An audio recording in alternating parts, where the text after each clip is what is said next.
Muchas gracias. Gracias por permitirnos intervenir en este congreso, en estas sesiones. Nosotros queríamos aprovechar la ocasión para traer aquí una experiencia de caso concreta al hilo de una sentencia del Tribunal Europeo de Derechos Humanos que tiene que ver con la autonomía del paciente. A ver, esto. Sí.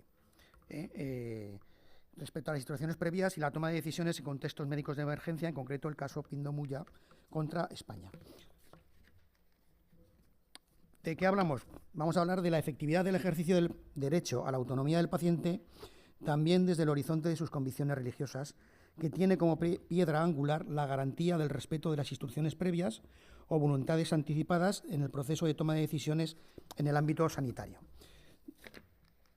¿De qué se trata? Se trata de lograr el equilibrio entre la autonomía personal del paciente, que no deja de ser sino expresión del ejercicio de sus libertades públicas, y la protección de la vida, especialmente en contextos médicos de emergencia. En cuanto al contexto del caso, básicamente nos encontramos con una sentencia del Tribunal Europeo de Derechos Humanos de 17 de mayo de septiembre de 2024, reciente, caso Pindo Muya contra España, sobre vulneración de la autonomía de una paciente, donde se presenta una serie de conflictos de intereses, ¿no? Y el debate entre el libre ejercicio del derecho a libertad religiosa y de conciencia de una paciente testigo de Jehová, su vida y salud, frente al deber de los médicos de proteger la vida y atender a las pacientes en estado de necesidad. En este caso nos encontraremos con que el Tribunal Europeo de Derechos Humanos condenará a España por vulneración del derecho a la vida privada y familiar, al amparo del Convenio de Roma, artículo 8, y así por violación, en concreto, de la libertad religiosa, artículo 9 del citado Convenio de Roma, y establecerá una indemnización a la paciente de 12.000 euros y además al pago de las costas procesales de 14.000 euros. Caso concreto. Paciente que es atendida en el Hospital de Soria, mioma uterino, que le provoca sangrados recurrentes, accede a ser intervenida quirúrgicamente, pero rechaza en 2 documentos el recibir una transfusión debido a sus creencias religiosas. La paciente deposita documento de instrucciones previas en el registro de instrucciones previas de Castilla y León y designa representantes, pero dichas instrucciones previas no se incorporan físicamente en el historial médico de la demandante. Posteriormente emite o redacta una declaración de voluntades anticipadas ante notario con idéntica voluntad y representación, que será un documento que además lo llevará con ella durante todo el proceso. Al año siguiente, la señora Pindo regresa al hospital con hemorragias, se le propone una intervención, pero reitera su rechazo a recibir transfusiones de sangre y con respecto a esa intervención que se le propone, firma un consentimiento informado, expresando igualmente su voluntad contraria a recibir transfusiones sanguíneas. Este sí que se incorpora a la historia clínica del Hospital de Soria. Los médicos del Hospital de Soria y la paciente concuerdan que sea transferida al Hospital de La Paz, donde hay un tratamiento alternativo que no emplea transfusiones. En el informe de alta de Soria se hace constar: proponemos una transfusión de sangre, pero la paciente se niega. Firma consentimiento informado indicando que no acepta transfusiones de sangre, paciente testigo de Jehová. Se hace el traslado, viaja la ambulancia y el médico que está a cargo de ella en el traslado se pone en contacto con los médicos de La Paz e informa sobre su estado grave de salud y la posibilidad de un inminente ataque cardíaco. Los médicos de La Paz contactan con el juzgado de guardia y le indican al juzgado de guardia: la paciente soriana expresa verbalmente su rechazo a todo tipo de tratamiento. La paciente está de camino y queremos saber cómo proceder porque estará muy inestable cuando llegue. El juez de guardia, ¿qué es lo que hace?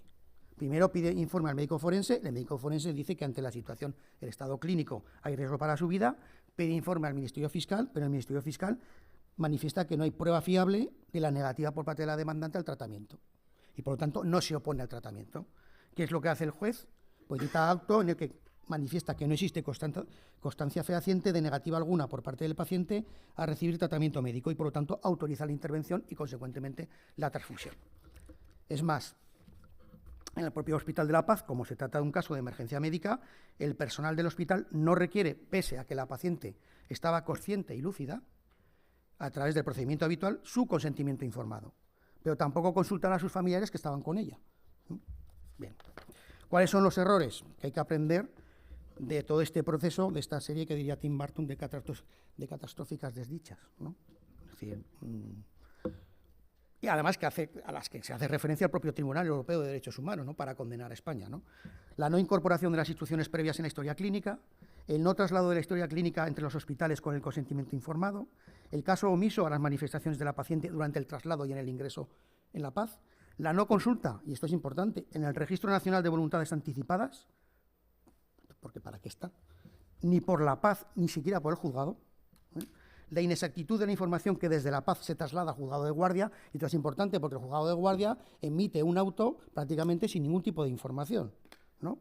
La no solicitud del consentimiento informado en La Paz por tratarse de una emergencia médica, pese a que la paciente estaba consciente y pese a que tenía a los familiares allí, y la no comunicación del auto del juzgado a la paciente ni a los familiares antes de la intervención. Esto es lo que acabo de decir. Y concluyo con las lecciones del caso según el propio Tribunal Europeo de Derechos Humanos.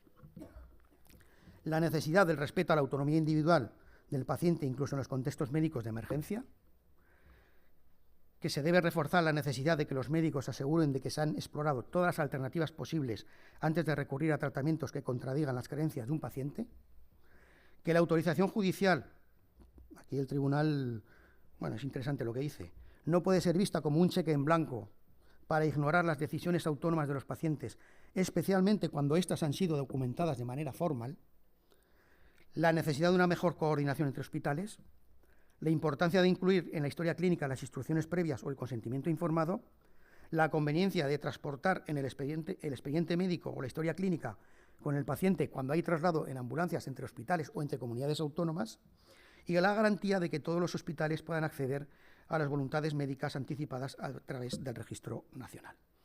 La cuestión es que, bueno, finalmente el tribunal consideró que, como hemos dicho, se vulneraron los derechos de esta paciente, se le reconoció dicha vulneración, se le otorgó una indemnización y una condena al Reino de España por el Tribunal Europeo de Derechos Humanos.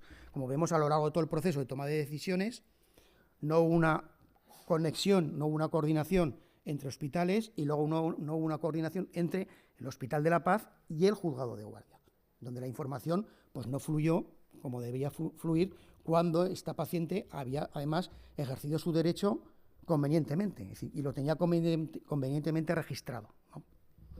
Muy bien, esto es todo. Muchas gracias.